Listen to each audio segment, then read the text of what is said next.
to my film and TV channel, and a film, yes, I'm going to review today that I've looked forward to. Sometimes when you look forward to something, they let you down. Other times it's okay. But what did this do? Well, we'll find out, won't we? We're going to have a look at Indiana Jones and the Dial of Destiny today. Please, if you are new to the channel, please push that subscribe button, push the bell notifications, everything film and TV. And if you like the movie, if you like Harrison Ford, or if you just like me, just give us a thumbs up, guys. That's for my little efforts. If you like any of those things, if you don't like one of them, just give us a like for ones you do like. So please give us that. That'd be fantastic. Much appreciated. Right, yes, we're going to have a look at Indiana Jones and the Dial of Destiny. 12A certificate, very long. Yes, you know me and films that outstay the welcome. 154 minutes, yeah, but it is an epic, so I can perhaps understand 2.5 hours. Can we? Does it fill it? That's the problem.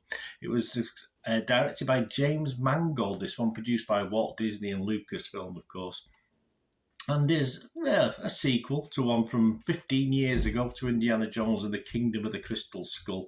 Serves as the fifth and supposedly final instalment in the Indiana Jones franchise. But hey, we've heard that before, haven't we? It stars, of course, Harrison Ford.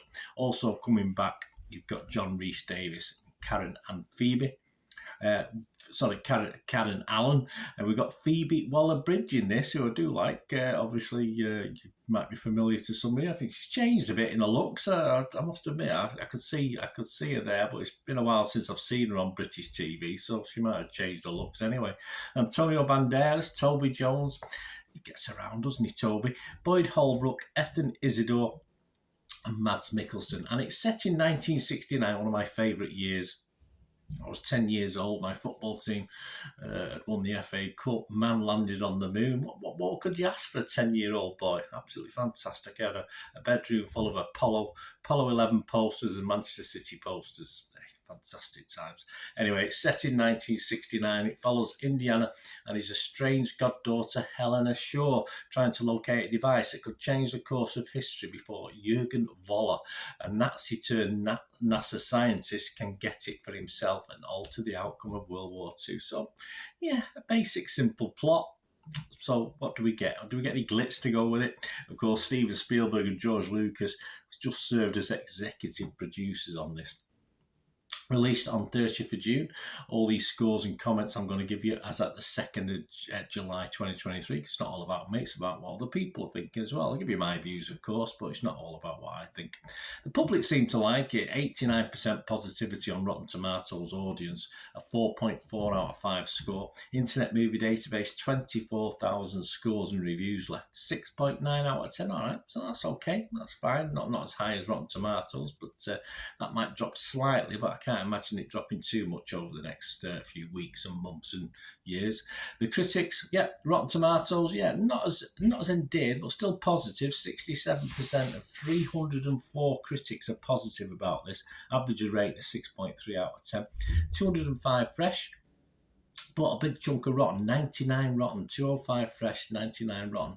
One of the fresh was Brian Tellerico. He's, of course, from RogerEbbett.com. He was fresh. He said, The Dial of Destiny is a hard movie to truly hate. I agree, which is nice. It's also an Indiana Jones movie that's difficult to truly love. Yeah, which makes this massive fan of the original trilogy a little sad. Yeah, it is, for me, a little bit out of time and place. I expected something a little bit more oomph in it. I know that sounds daft. There's some good action sequences, etc. The CGI was criticised. I didn't think it was that bad. It was okay. Some of it was a bit iffy. But I've seen worse in Marvel and DC stuff, so I wouldn't worry too much about that.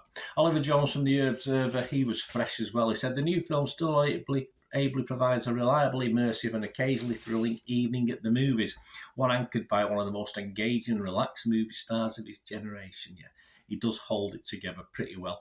And as I said, I really like Phoebe Waller-Bridge, but the chemistry in this and her part in this doesn't quite work. It struggles a little bit for me in this one. It does, they don't sort of rub off against each other as you'd like in a film where you've got two, if you like, heroes or potentially heroes anyway. But yeah, it didn't quite work for me. And as I say, I'm a big fan of Phoebe's as well, which is a shame. Nicholas Barber from the BBC.com, he was rotten on it. He said, the jokes, the zest and the exuberance just aren't there. So instead of a joyous send-off for our beloved hero, we get a depressing reminder how much livelier his past adventures were. Well, he's knocking on the bit, isn't it? But again, true, though, I don't think it's a total disaster. I don't think he should be as down on it as he has been. Metacritic, the other site we look at, 26 were positive, 33 mixed, that's a big chunk of mixed, and just 1 negative, and it scored 57 out of 100, so just a little bit below that magical 60 out of 100, 60% I like to see. That's based on 60 critics, and it scored anywhere between 1 and 100. That just shows, there you go, Marmite, if ever there was one. The Telegraph's Robbie Collin, he was a little bit down on it. I would give it 40. He said, it ultimately feels like a counterfeit of priceless treasure. The shape and the gleam of it might be superficially convincing for a bit, but the shabbier craftsmanship gets all the more glaring the longer you look. Yes, it did. As a final outing, it sort of had to be long and glorious, but ended up a bit long and well past its sell-by date for me, unfortunately. Movie Nation's Roger Moore, he's 50 out of 100, so he's about halfway. He said, it's not everything you could have hoped for, but for a fan, the final Indiana Jones movie tips the scale as not bad at all. Well, I see for not bad is pretty close to not good as well, isn't it? But he was okay, 5 out of 10, halfway there. Films, James Mottram, I've got the magazine in the back there, 80 out of 100 he's given it. He says, a terrific thrill ride with Ford in fine form. Indy's last stand is a highly satisfying blend of action, humour and emotion. There you go. So he liked it, yeah. I think the thrills and excitement were a little bit thin quite quickly. You sort of stick with it half an hour, and sort of because of, out of liking the series, really, if you like the Indiana Jones stuff. But it all becomes a little bit, as it progresses and goes on and on, a little bit been there, done that, and done it far better in the past, unfortunately. So my little summing up, guys, I'm going to give this a fresh rating. If it was Metacritic, I'm going to be, Rotten Tomatoes, I'll give it a fresh rating. If it was Metacritic, I'd give it a positive rating. And my score, Internet Movie Database, yeah, I'm a little bit down on what they're giving it on there, but I'm going to give it a nice watchable 6 out of 10, because it was watchable. I mean, it's not a disaster, but my love for previous offerings helped me at least watch this despite its limitations. I'm not saying all the 4 previous ones have all been brilliant, but there's obviously a lot of love out there. I'm not a fan, but a lot of love out there for the series, of course. And the end scenes that were possibly 30, 45 minutes later than they needed to be, because I think it should have been a lot shorter.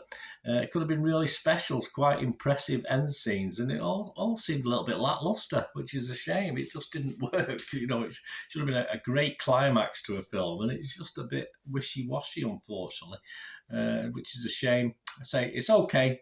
It's great to see Ford, of course. Harrison Ford won last time. It's great to see Phoebe, although, as I said, I wasn't overly impressed with the chemistry on screen, which was disappointing. So, yeah, it was okay. It's a watchable film for me. Let me know what you think, guys. It'd be great to hear from you.